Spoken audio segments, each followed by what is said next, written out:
Małe problemy techniczne, ale chyba się udało wszystko zrobić. Patrzę na. Jest obraz, dobra. Mam nadzieję, że mnie będzie słychać. Sprawdzę to jeszcze sobie na dodatkowym tym. Tak, słychać mnie. Więc ja zaczynam transmisję, mimo że tam nie ma jakichś widzów nadzwyczajnej ilości. Nie planowałem tej transmisji jako tako. Dlaczego tak jest? Dlatego, że no ja nie jestem jakimś youtuberem i nie lubię za bardzo się tam wychylać, ale kolega dał pewien pomysł, żeby po prostu spróbować może w ten sposób opowiedzieć przede wszystkim o mojej pracy związanej z dziełami na deskach, na skrzyniach po amunicji. To jest fragment skrzyni takiej dużej. Tutaj była amunicja, a to zostało przywiezione z Ukrainy. No i koncepcja jest taka od właściwie 2012 roku, bo pierwsze takie prace powstały wtedy.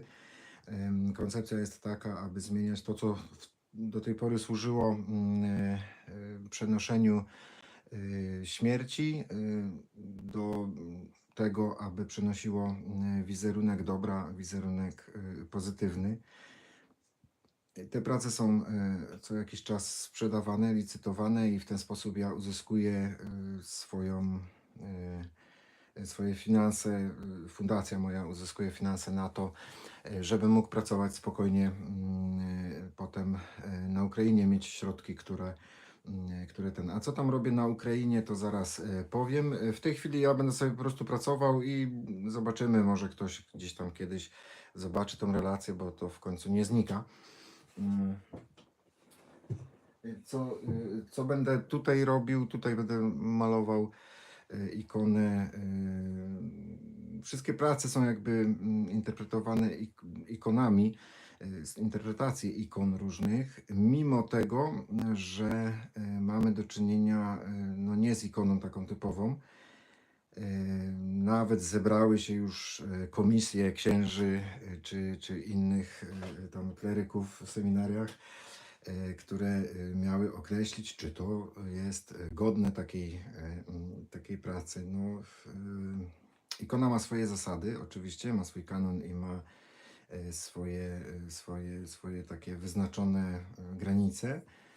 Przy czym chyba zależy to od tego, jak się traktuje tą ikonę, bo ja traktuję tą formę pracy malarską, ja traktuję ją jako formę ewangelizacji i też takiego poszukiwania dobra w tym wszystkim. Też doświadczając wojny i pracując w Ukrainie, o czym zaraz powiem, to najbardziej właśnie ikona do mnie przemawia i ikona zaprowadziła mnie na tą drogę i myślę, że nie robię nic złego. Tutaj widzicie, już tam jakiś tam szkic jest, ja go będę trochę przesuwał, bo mi tutaj wyszło akurat na dziurze. Te wszystkie takie wypalenia na tej desce to jest oryginalny fragment skrzyni po amunicji przywieziony z Ukrainy, z frontu. Tutaj mamy taki kawałek jeszcze oznaczenia, które zostało. Staram się tak, żeby przy cięciu skrzyni gdzieś tam jakieś oznaczenie było. Czasami pieczątki są na środku, czasami w innych miejscach, a musi być jakiś dowód na to, że to jest rzeczywista skrzynia. Także jest zdjęcia, relacje moje z Ukrainy można zobaczyć na stronie fundacji. Link macie w opisie tego filmu. Co ja tu będę robił? Tu będę robił ikony Matki Bożej rozwiązującej węzły. To jest kwestia tego, jak kto wierzy, czy wierzy w tak zwane nowenny i czy ufa w to, że Matka Boża jest. To ja tutaj nie chcę dzisiaj dyskutować o religijnej formie. Same te formy, które tutaj widzicie, takie popękane, te wyżłobione dziury, zostały wyżłobione za pomocą prądu, za pomocą energii, czyli został do deski podłączony prąd i on wyżłobił takie pioruny. Taką formę, myślę, że w miarę możliwości ciekawa. Oczywiście same prace, które powstaną, bo teraz powstanie seria, będą możliwe do zakupienia, żeby wspomóc moją dalszą pracę w Ukrainie. Ja sobie będę malował i mówił o tym, co robię na Ukrainie. Ja w Ukrainie, na Ukrainę trafiłem w 2010 roku i od tej pory gdzieś tam ciągle jestem. Trafiłem przez ikony, dlatego że w Lwowie, to jest chyba właściwie w Lwowie i w Kijowie również, jest tak zwany rozwój współczesnej ikony i stąd jakby mnie to też zainteresowało. I zostałem zaproszony na międzynarodowe plenery i tak się rozwijała gdzieś tam na początku ta moja relacja z Ukrainą. Byłem trochę przerażony tym wszystkim, ponieważ no, jestem Polakiem i jakby no, wiadomo, że jest ten problem związany z Wołyniem i z tym wszystkim. I tak to się trochę bałem tej Ukrainy na początku. Potem poznałem wielu ludzi. No i w 2014 roku w czasie pleneru w Kijowie wylądowałem, że tak powiem, na wojnie. Pierwszy raz zostałem zawieziony do żołnierzy. Tam się spotkałem wtedy z generałem Sobko, dzisiejszym generałem Sobko. Kiedyś to był po prostu dowódca 30 Brygady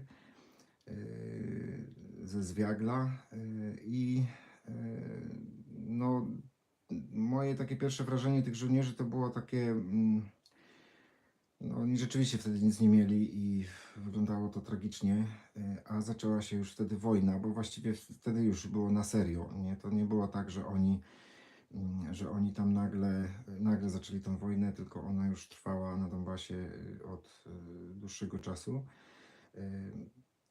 I wtedy powstały też pierwsze jakieś takie moje prace związane z wojną i ja zacząłem pomagać na wojnie. Najpierw jako taki pomoc ratownika medycznego, czy też ratownika pola walki. Potem stało się tak, że widziałem po prostu tragedię dzieci, które nie mają właściwie, nie są niczemu winne i nie mają żadnego innego rozwiązania.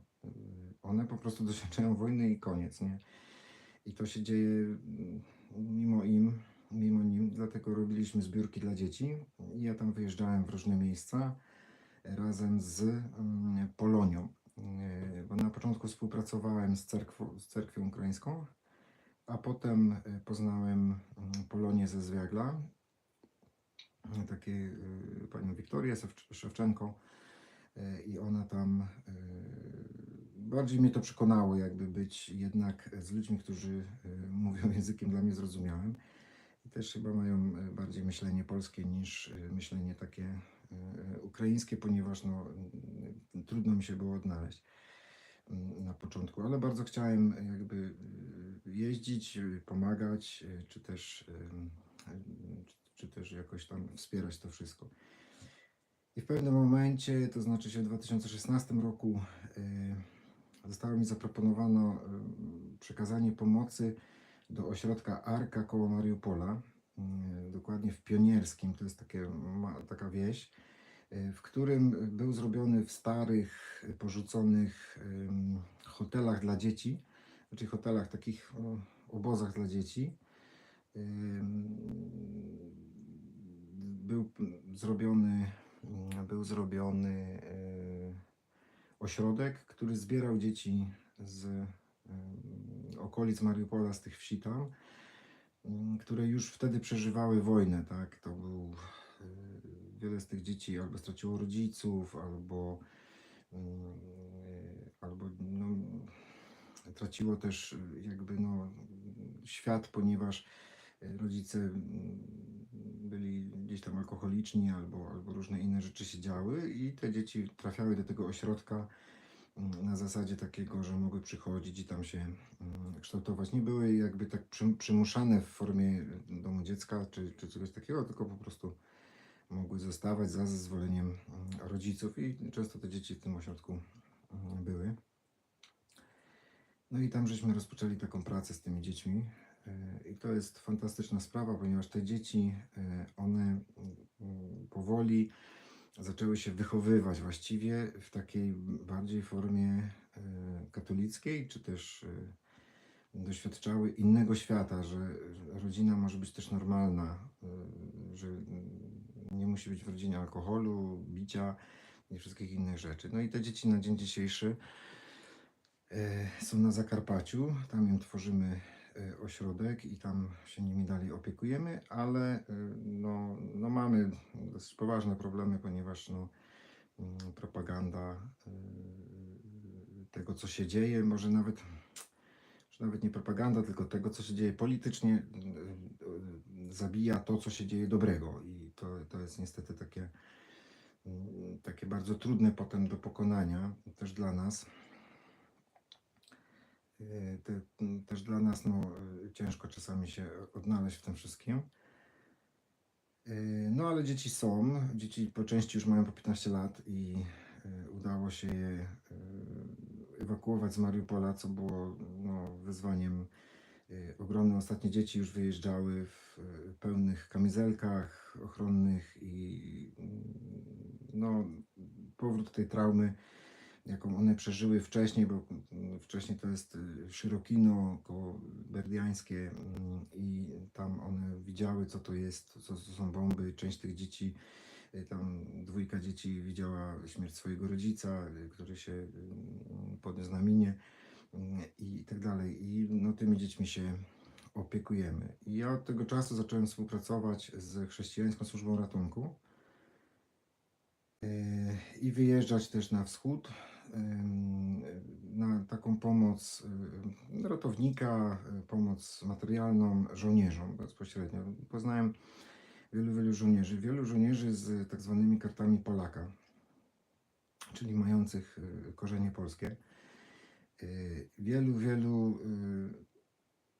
wziętych do wojska, bo chcieli lub nie chcieli, albo nie mieli innego wyjścia po prostu i poszli jeszcze w tym czasie. No i kiedy wybuchła wojna, to już na pełną miarę zaczęliśmy pomagać i jeździć. Dzieci zostały wywiezione do Polski z Mariupola, a my zaczęliśmy jeździć też tam na front już głębiej, mając swoich przyjaciół tam na Ukrainie. I mniej więcej taka jest ta historia, że na dzień dzisiejszy moją główną pracą tam w Ukrainie jest praca jako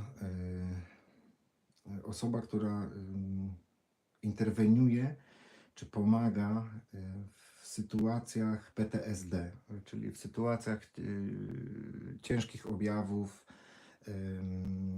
zaburzeń takich lękowych, które wynikają z doświadczeń, czy to wojny, nie zawsze też wojny, bo czasami te doświadczenia są inne, ale zazwyczaj to wynika właśnie z takiej, po prostu ratujemy duszę żołnierza. Nie chodzi nam o to, żeby ratować żołnierza jakoś tam nadzwyczajnie materialnie, chociaż też pomagamy, bo oczywiście nie każdy może sobie poradzić z tym wszystkim, nie każdy daje radę psychicznie. I to, co mnie najbardziej jakby uderza w całej tej politycznej sprawie z Ukrainą, to, że totalnie zapomina się o tym, że wśród tego wszystkiego są ludzie, którzy trafili do wojska i zostali bez niczego, nie? Zostali z tym wojskiem i tak sobie tam są.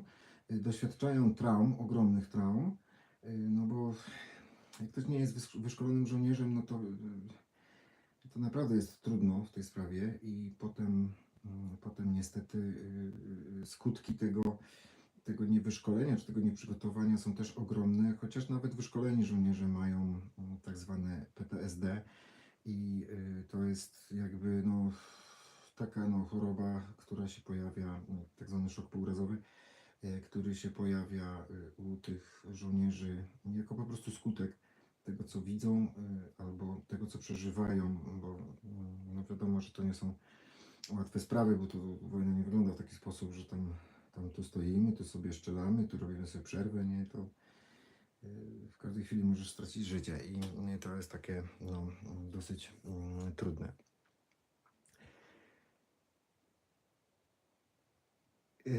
Co tam jest? Można zadawać pytania na czacie, ponieważ też mi łatwiej jest wtedy mówić. I co my robimy, z czym się spotykamy wśród żołnierzy, nie tylko z PTSD, ale z bardzo wiele żołnierzy wraca jakby do wiary, próbuje odkryć na nowo wiarę, uświadamia sobie, że nad tym wszystkim jest jeszcze Pan Bóg. I to jest takie niezwykłe, bo my przyjeżdżamy, często trafiamy na jakiegoś, mamy swoich oczywiście dowódców, którym ufamy, którzy po prostu z nami gdzieś tam i oni najpierw nas wzywają. Ja na przykład kiedyś jeździłem często do generała jednego, żeby on mógł się jakby emocjonalnie rozładować. On wtedy idziemy gdzieś tam na bok, chowamy się i on wtedy opowiadał o tym, co on przeżywa, co go martwi, jak go to boli i tak dalej. Czasami też zdarza się, że podstawowi żołnierze przychodzą, mają tą chwilę i wtedy przychodzą, proszą na przykład o modlitwę, proszą o chwilę rozmowy i wtedy przyznają się na przykład, że oni są niewierzący w sumie i oni widzą, że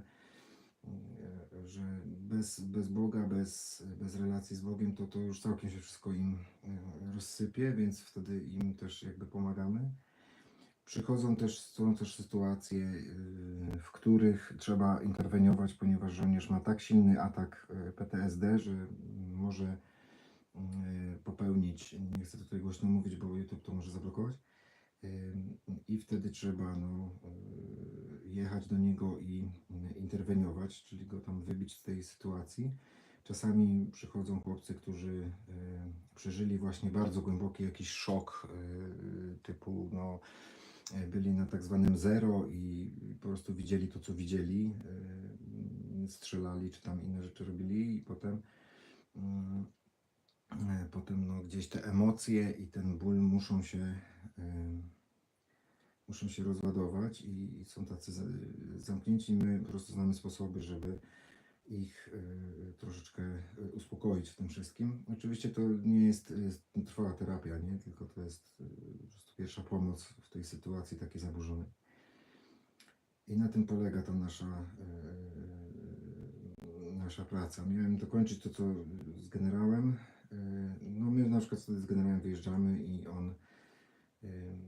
on płacze, gdzieś tam się wyżywa, krzyczy, że po prostu te emocje z siebie wywala. I po co ja to mówię? Mówię to po to, żeby sobie uświadomić też to, że to nie jest tak, że to są takie komputery chodzące, nie? Tam i oni nie mają emocji, nie mają emocje i to bardzo silne. I oni to widzą też wszystko to, co się dzieje poza wojskiem i poza tym, co my widzimy.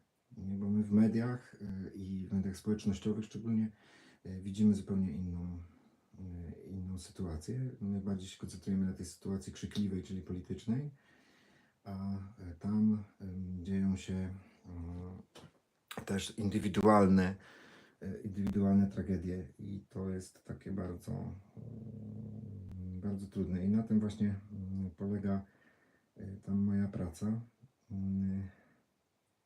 Miałem się odnieść do tego, jak widzę przyszłego prezydenta Donalda Trumpa, czy już prezydenta, tak, zanim zaprzysiężenie. Jak ja to widzę i jak ja to ja mam ciężkie wątpliwości, czy to się uda tak zamknąć tą wojnę po prostu, ponieważ bardzo dużo ludzi na tej wojnie jednak zarabia i to nie jest tak, że Polska też nie zarabia, bo Polska też na tej wojnie zarabia. Tutaj nie chcę głośno mówić, bo to nie o to chodzi, żeby to w ten sposób interpretować. Ale też chciałbym jakby się odnieść do tego, że to naprawdę nie będzie łatwe. Miejmy nadzieję, że uda się zatrzymać wojnę. No i miejmy nadzieję, że Ukraińcy ci, którzy zostali tam, będą mieli tyle siły, żeby, żeby podjąć się teraz reformacji w państwie, bo jeżeli do tego nie dojdzie, to w sumie będzie trudno i takie państwo to co mówią żołnierze i co jest martwiące dla mnie, to to, że większość z nich jakby upada w sensie takiego motywacji i sensu dalszej walki. I wtedy to przy tym upadku dochodzi do tego, że oni mówią po prostu wprost, że tylko jak się otworzy granica, to oni uciekają. No i my musimy mieć tą świadomość, że oni uciekną do nas. Nie, oni nie pójdą nigdzie. Jeżeli teraz już nie będziemy działać od tej strony, że pomożemy im w tej traumie, to każdy z nich, który wraca z frontu, jeżeli on się przedostanie do Polski, pojedzie do Polski, dajmy na to, no to on pojedzie z tą traumą, ponieważ tam leczenie jest słabe takich rzeczy. I ja nie wiem, czy my nie powinniśmy się skoncentrować już na tym, żeby sobie nie ściągnąć ludzi z takim rozbiciem, ponieważ ta trauma, ona jest taka ukryta i ona potem nagle może wybuchać i różne rzeczy mogą się dziać i czy my sobie z tym poradzimy. To nie wiem. Stąd też ta moja misja, nie tylko moja, bo nas kapelanów jest wiele.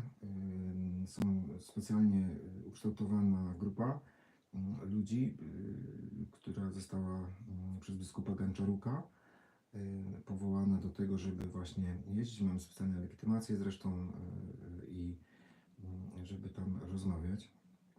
I rozmawiamy. I rzeczywiście, czy są dobre owoce tego? Są. Bardzo często. Miałem ostatnio taką na przykład rozmowę z panem, który był z SBU, czyli takich tajnych służb tam i on od razu na dzień dobry powiedział, że on jest niewierzący i co my tu w ogóle chcemy. Ja mu powiedziałem, że wiesz, w sumie ja cię nie przyjechałem nawracać, to nie o to chodzi. Ale to przynajmniej pozwól się uściskać, jak człowiek człowieka, nie róbmy tutaj scen, że trzeba być wierzącym, żeby porozmawiać ze sobą, no i w trakcie rozmowy ostatecznie wyszło na to, że został bardzo zraniony zarówno przez Kościół, jak i przez inne jakieś instytucje i przez życie. Do tego stopnia, że gdzieś zatracił wiarę, ale tak naprawdę miał w środku ogromne pragnienie wiary, i rzeczywiście gdzieś tam zaczął dążyć ku jednak rozwiązaniu na końcu tych rozmów. Bo to trwa, rozumiecie, to nie jest to takie, tylko się nie da tak powiedzieć do 2 minuty, bo to trwa czasami całą noc i się siedzi i się rozmawia, jeżeli on oczywiście może. I on zadaje naprawdę trudne pytania i czasami trzeba się w tym wszystkim odnaleźć, co nie jest takie proste, nie? Ale rzeczywiście skutek był taki, że stwierdził, że chyba chciałby jednak sprawdzić, czy w ogóle jest ochrzczony i tak dalej, więc gdzieś te skutki naszej pracy są na pewno. Miałem też przypadek, że jechaliśmy samochodem i był żołnierz na moście, taki nieuzbrojony, ale wiedzieliśmy, że to coś jest nie tak i wszystko wyglądało na to, że będzie skakał po prostu, że już ma dość.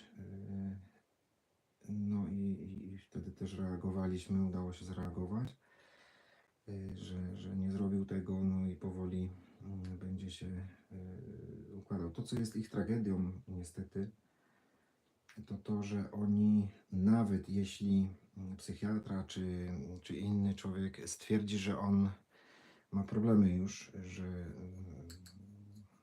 że to może być dla niego po prostu jakby koniec, to jest takie machnięcie ręką i na zasadzie, ale to wytrzymasz, nie? I on wraca na front, nie? I to jest okropne. Ale nie ma komu jakby trochę. Ludzie zaczynają uciekać I to nie dlatego, że oni nie chcą bronić kraju, tak jak mówi propaganda, że oni nie chcą, że im nie zależy na swoim kraju.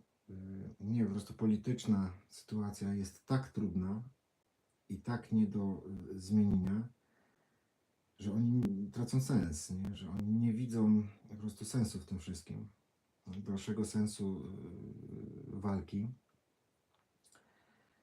I czasami no, są ogromne dezercje w tej chwili też, no bo to państwo im nic nie da. Nie? To państwo im nic nie da, dlatego oni uciekają w pewnym momencie, chociaż no, bardzo trudno jest, jak już jest się w wojsku, czy jak już zostało się włączone w to wszystko, to bardzo trudno jest uciec. No i próbują walczyć i próbują zdobywać. Czy są jakieś takie super niskie morale? Nie, oni się próbują sami ratować. Oczywiście w samej armii, tak jak u nas w Polsce też to się dzieje i też to jest zauważalne, jest tak zwane, zdarza się tak zwane kolesiostwo, nie? Czyli tam po prostu dowódcą jest ktoś, kto zupełnie nie ma doświadczenia.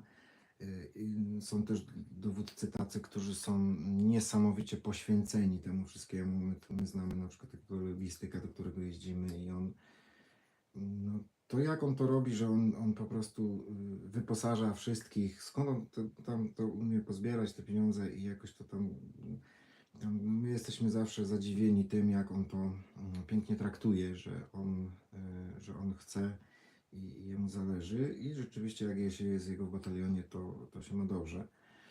No a tak jest różnie, rzeczywiście, bo jest dużo takich ludzi, którzy po prostu, no to trzeba prawdę powiedzieć, że no,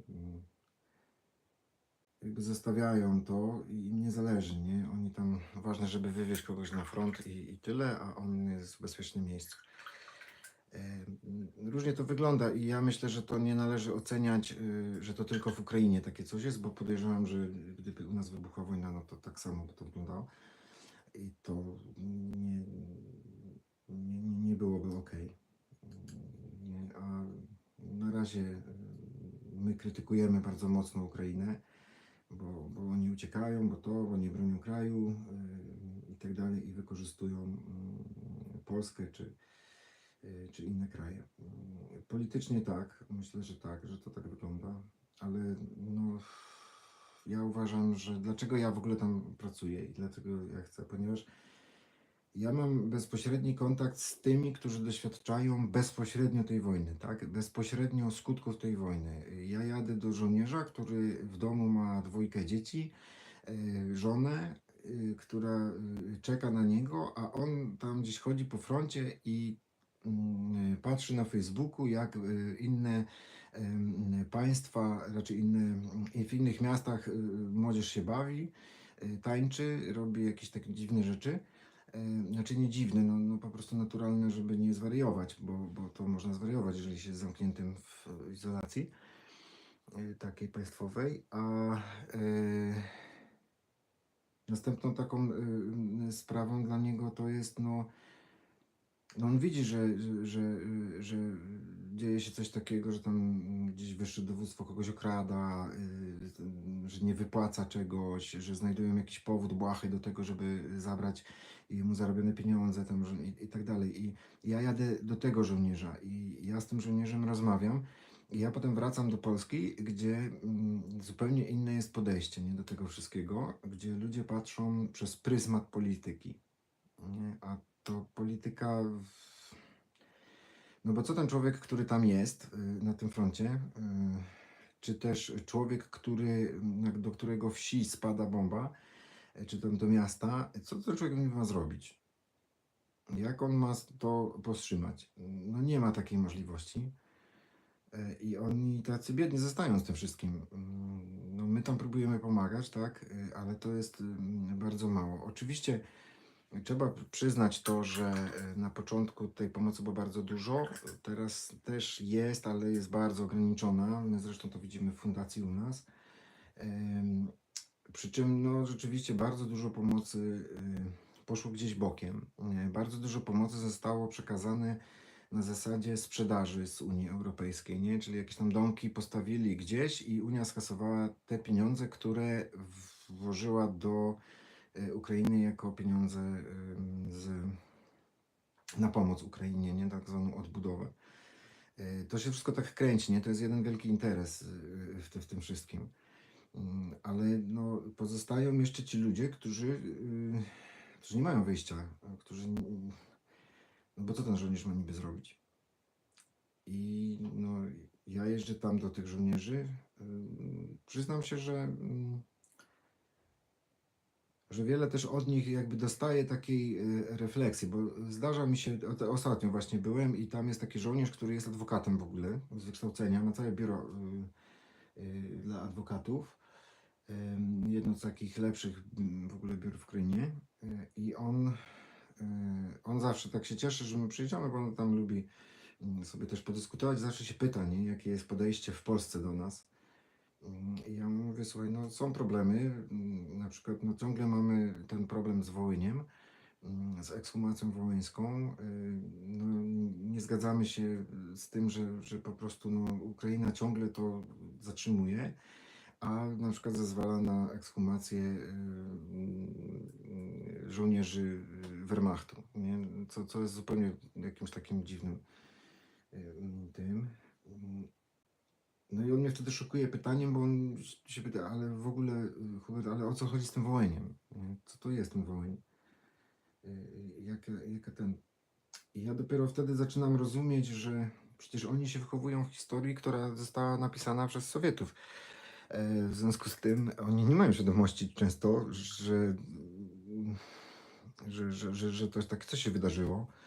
I oni często po prostu w ogóle jakby mają jakąś tam informację, że to była bratnia wojna i tak dalej, i że coś takiego gdzieś tam się coś tam wydarzyło, ale zupełnie takie rozproszone te informacje są i oni naprawdę nie mają często świadomości, że w ogóle coś takiego się stało.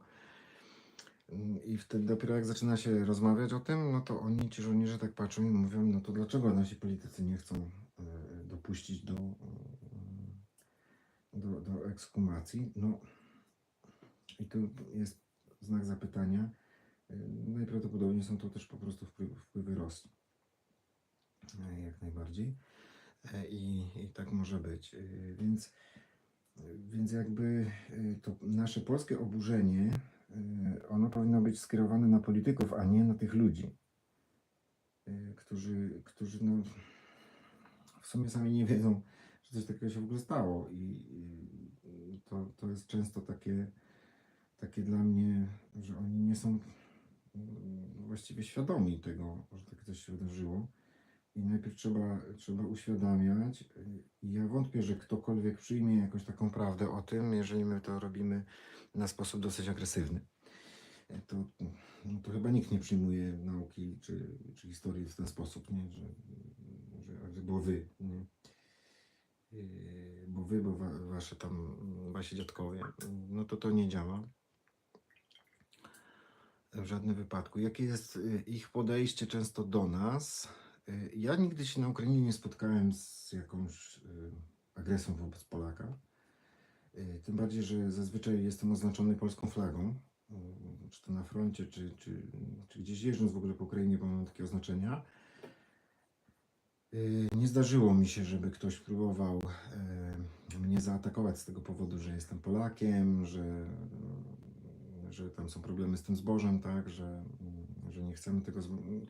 Były pytania o to, żołnierze mieli pytania o to, przy czym dopiero jak zostali uświadomieni, że z tym zbożem to tak nie działa, jak oni to widzą, bo oni naprawdę są przekonani, że to zboże, które jest wywożone do Europy, to ono jest rzeczywiście ukraińskie, nie? A prawda jest taka, że ono jest sprzedane, że to firmy europejskie są właścicielami tych produkcji i tak naprawdę w Ukrainie nie zostaje ani grosz z tego zboża, ani hrywna, więc no chyba trochę nie w tą stronę to działa potem.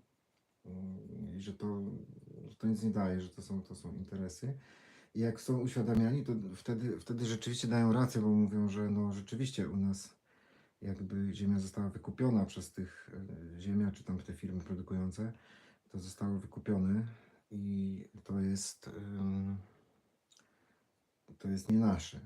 Jak się sprawdzi w internecie, zresztą to też można to stwierdzić. No i oni wtedy dopiero też rozumieją i wtedy się jakby nie burzą w ogóle na to, mówią, że no trudno, nie? Nie da się, chociaż no żałują, że to w ten sposób jakby idzie. Często zdarzają mi się przeprosiny od strony żołnierzy za polityków ukraińskich. Oni często są świadomi, że to tak wygląda, a nie inaczej. Jeśli teraz chodzi o tą korupcję i o to wszystko, co tam się dzieje, związane. Tak, jest to. Ja nie wiem, to jest taki. To chyba sowiecka forma myślenia i tam to po prostu działa w ten sposób i to nie jest korupcja, nie tylko korupcja takich wielkich światów, nie politycznych, czy tam wielkich oligarchów, a na prostych zupełnie sprawach ta korupcja działa, że no bez jakiejś tam czekoladki nie załatwisz niczego. No tak to funkcjonuje, takie to jest myślenie. I ja wątpię szczerze, że to się da to myślenie zmienić tak w 5 minut. Nie, to chyba nie.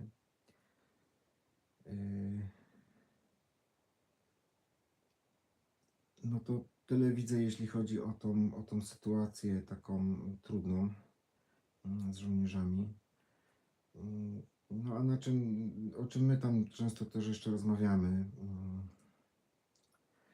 Ja widzę, że w nich też nie ma, w wielu żołnierzach po prostu zwyczajnie nie ma jakiejś takiej, wiecie, że była jakaś taka agresja nadzwyczajna w stosunku do Rosjan, do tych. Oni po prostu mówią, że idźcie już sobie, nie? Po prostu po co wy nas tutaj w ogóle atakujecie? Nie? I to bardziej tak wygląda, niż oni by chcieli wrócić do domu i po prostu żyć. I to jest bardzo trudne. W tej chwili na przykład bardzo trudną sytuacją jest to, co się dzieje w Bukoweli, czy tam w innych tych miejscach narciarskich, gdzie jest mnóstwo ludzi. I właściwie w żołnierzach są dwie opinie.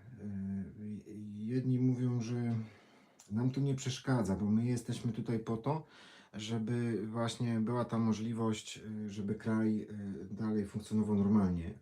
My po to bronimy tego kraju, żeby ekonomika kraju dalej funkcjonowała mimo to wszystko. I też to nie jest tak, jak wielu ludzi mówi, no bo oligarchowie pouciekali, bo oligarchowie nie dają pieniędzy. Nie. Bardzo krzywdzące jest uogólnianie. Ja tego doświadczam na Ukrainie bardzo mocno, ponieważ znam kilku oligarchów, którzy rzeczywiście otwierają swoje majątki, nie mają problemu z tym, żeby pomóc żołnierzom. Na przykład człowiek, który miał hotele tam na wschodzie, no, oligarcha, wszystkie hotele są uruchomione i one pracują dla żołnierzy. Nie, że można się wycofać i tam pojechać sobie odpocząć. Wszystkie jego hotele pracują w ten sposób, nie? Że są otwarte w pełni, za darmo żołnierze mogą się umyć, wyprać, zrobić jakieś inne rzeczy, pospać przede wszystkim, bo to sen jest najważniejszy w tej sytuacji. I to nie jest takie jednostronne wszystko. Mnie to zawsze martwi, bo tam widzę różne komentarze pod tymi naszymi filmami. Ostatnio właśnie jest taki film, który tam nabija dużo wejść. I tam są właśnie takie komentarze, że no to dajcie oligarchom, nie? Pieniądze najlepiej. Nie o to chodzi. My przede wszystkim nikomu nie dajemy pieniędzy.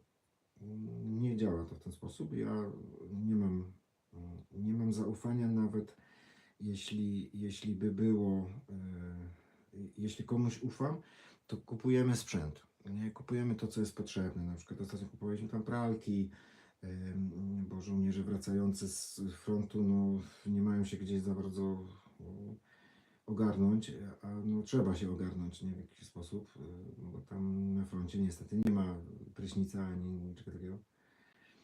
Więc oni tam się wycofują, no i muszą się jakoś ogarnąć, więc kupowaliśmy im takie rzeczy, ale kupujemy zawsze sprzęt i to konkretny sprzęt. A w tej chwili też na Zakarpaciu jakimś cudem, ja nie wiem jak to się dzieje w ogóle, budujemy ośrodek takiego odpoczynku i rehabilitacji duchowej dla żołnierzy. W tej chwili już mamy postawione 3 domy z drewna i po prostu Ukraińcy przyjechali i nam zrobili to za darmo w sumie. Tam płacimy za materiał jakiś, no żeby po prostu firma, która to robi, nam nie zbankrutowała. Ale oni no, po prostu szczerze powiedzieli, że my chcemy Wam pomóc, możemy Wam to zbudować, te domy. Za materiał będzie trzeba zapłacić, no bo niestety nie mamy jak aż tyle wyłożyć. No i w ten sposób nam pomagają i dużo ludzi nam pomaga w ten sposób tam na Ukrainie. Nie? To nie jest tak, że teraz wszyscy uciekli z tej Ukrainy, bo takie mam wrażenie czasami w opiniach polskich, że teraz wszyscy uciekli do Polski. No nie, to nie jest prawdą i to nie działa. Jeśli chodzi o polską, jakby w Polsce istnieje taka propaganda, że Ukraińcy są bardzo negatywni. Na tych TikTokach pojawiają się takie różne filmy. Wielu Polaków nie rozróżnia języka rosyjskiego od ukraińskiego.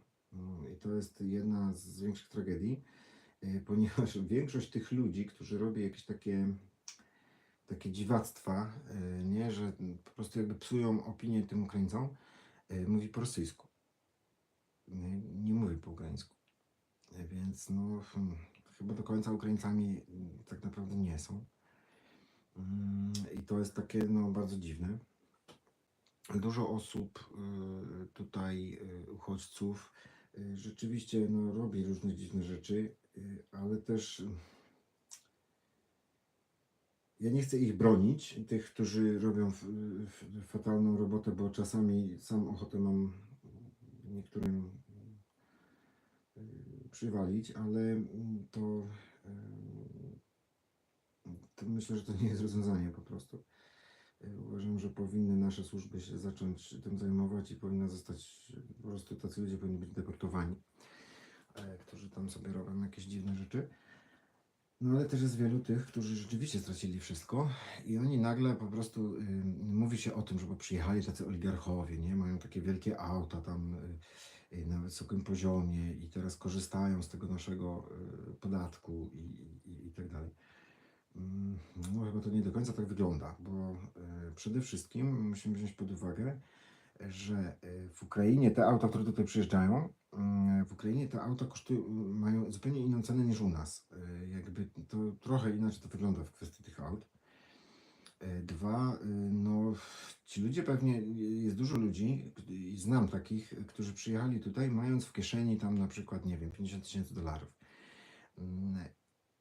No ale on zostawił wszystko. On wyjechał z kraju, do którego nie będzie mógł wrócić. Nie? I on musi zacząć życie od nowa, mając tam na przykład już 3 dzieci. No ja nie wiem, czy to jest takie od razu nadające się do krytyki, że on przyjechał takim, a nie innym autem. Nie?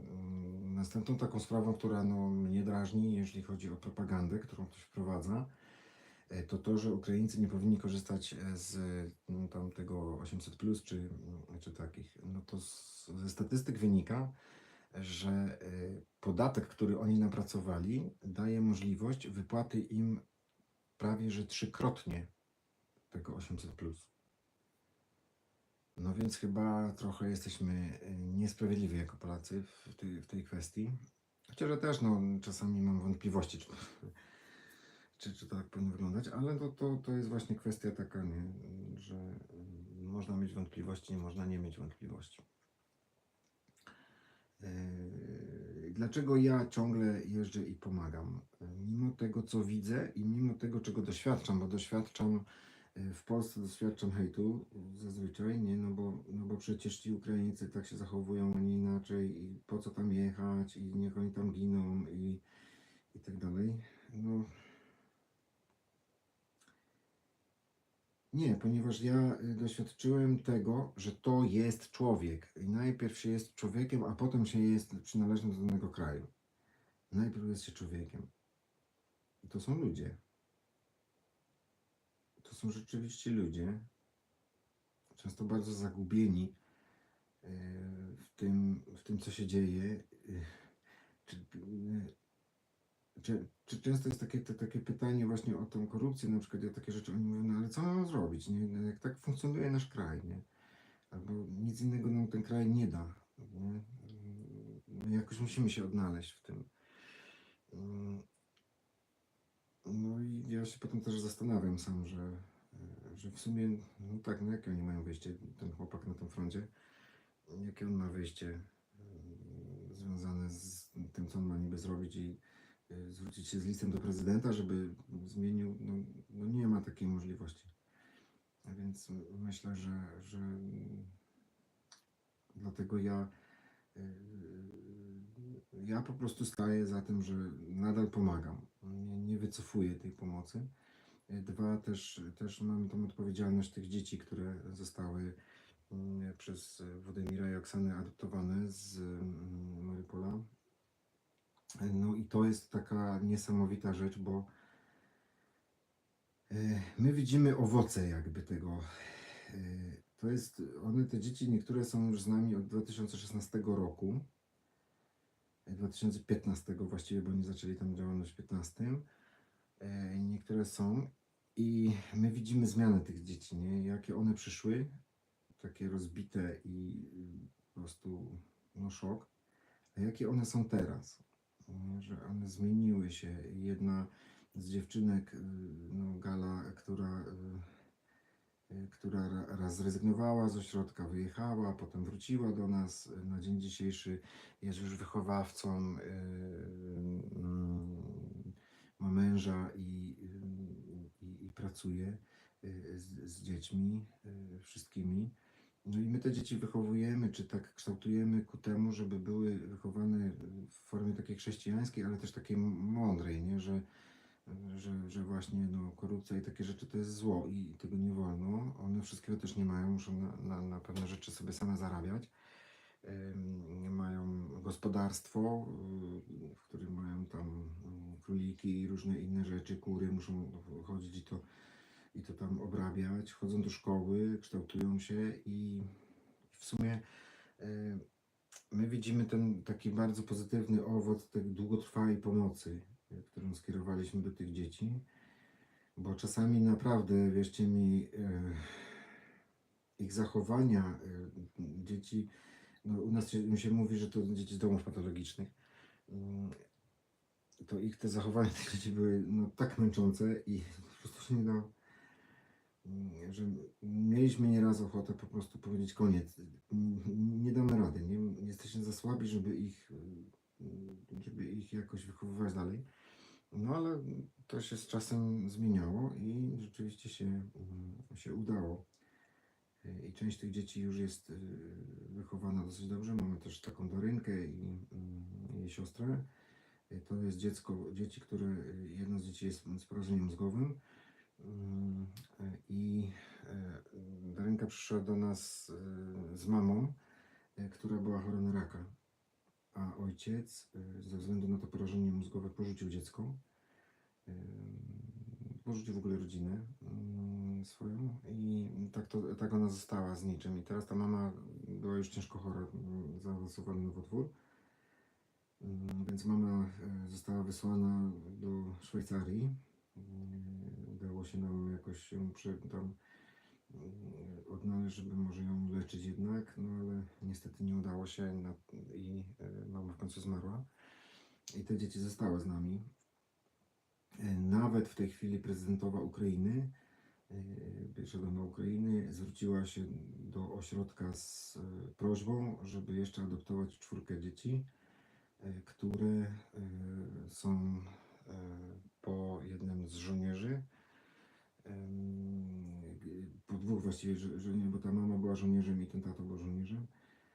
No i że ten żołnierz przed śmiercią właśnie prosił, żeby trafiły do naszego ośrodka, bo nie wie no po prostu co się z tymi dziećmi stanie. Więc tak to wygląda ta praca, ale mamy tak naprawdę, mimo tego, że no widać, no, pani prezydentowa się nawet do nas zwraca, to mamy okropne problemy finansowe. Po prostu nie mamy tyle finansów, i ogromny opór, żeby ktoś nas wspierał, dlatego że no, ta propaganda nas trochę jakby niszczy. No ale nie poddajemy się, wierzymy w to, że damy radę. Zawsze się ktoś pojawi, kto tam nam da parę groszy i możemy coś robić. Możemy pojechać dalej.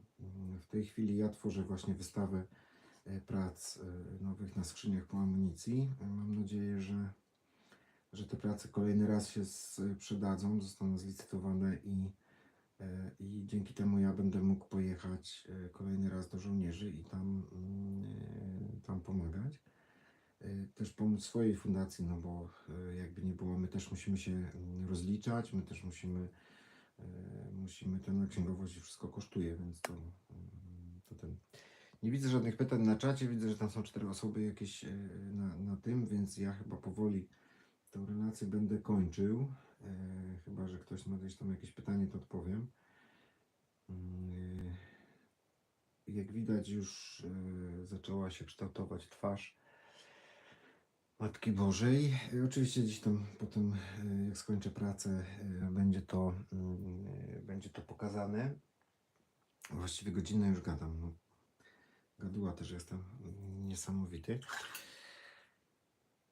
Mam nadzieję, że ktoś tam gdzieś zobaczy tą relację. Nie wiem, na razie czekam w komentarzach na to, czy warto w ogóle takie relacje robić, czy warto ustalać termin po prostu takich relacji, czy ktoś będzie wchodził i się tym interesował, czy można w ten sposób porozmawiać. Nie chodzi mi o to, żeby tutaj teraz być jakimś tam mega tiktokero, youtuberem, ale chciałbym też jakby opowiedzieć to czego doświadczam sam, czy to w Ukrainie, czy tutaj w Polsce też pracując nad ikonografią bizantyjską. Zapraszam serdecznie na kanał, można subskrybować sobie, można się gdzieś tam odzywać. Na kanale też można znaleźć warsztaty, chociażby pisania ikon darmowe, z których można sobie skorzystać.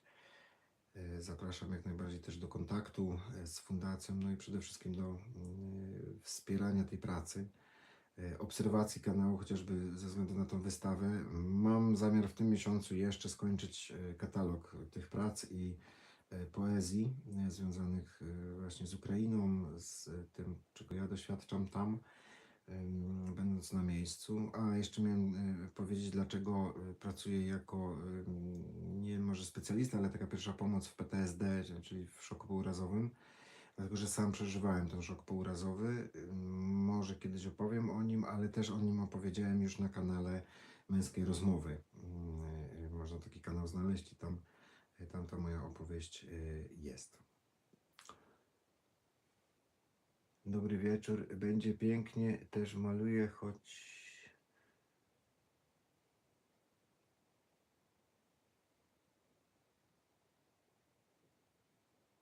No, Panią Bogusławę pozdrawiam. Oczywiście serdecznie. Cieszę się, że też Pani maluje. Jak najbardziej. No to jest jakaś taka forma przeżywania duchowego, więc Pani też rozumie, jak to jest przeżywać w czasie malowania. Że człowiek gdzieś tutaj znajduje te swoje refleksje i też ma wtedy czas na... No i zawsze by chyba chciał jako artysta, znaczy może, ja nie wiem, czy to tak nazywać artysta, bo mi artysta się po prostu źle kojarzy w dzisiejszych czasach, bo to słowo zostało tak zniszczone. Że jako artysta chciałoby się, że to, co ja namaluję, żeby też miało ten przekaz właśnie duchowy, żeby trafiało do przyszłego właściciela, czy też do wielu ludzi. Trafiało po to, żeby uzdrawiać, żeby nawiązywać relacje. Ja tutaj w tych deskach akurat to jest taka moja wizja. Nie tylko chodzi o przerabianie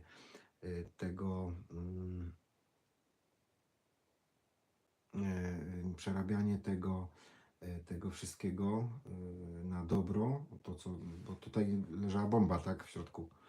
To jest deska, bomba albo amunicja. To jest akurat deska chyba tak, to jest deska z gradów, czyli takich bomb. I żeby to przerobić na dobro, ale też żeby tworzyć relacje, żeby zobaczyć, że w całym źle tego wszystkiego, żeby to zło świata, które stworzyliśmy jako ludzie, bo to my stwarzamy też zło, żeby zobaczyć to, że można to zło przerobić jednak na dobro i że to jest możliwe i to ma sens. Dziękuję Pani Bogusławo.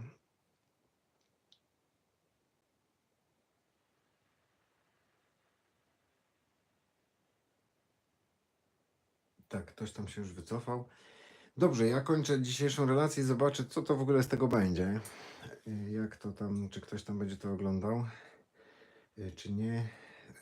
Będziemy próbować dalej coś robić. Pozdrawiam wszystkich bardzo serdecznie, którzy będą może w przyszłości oglądać. Panią Bogusławę, która się odezwała.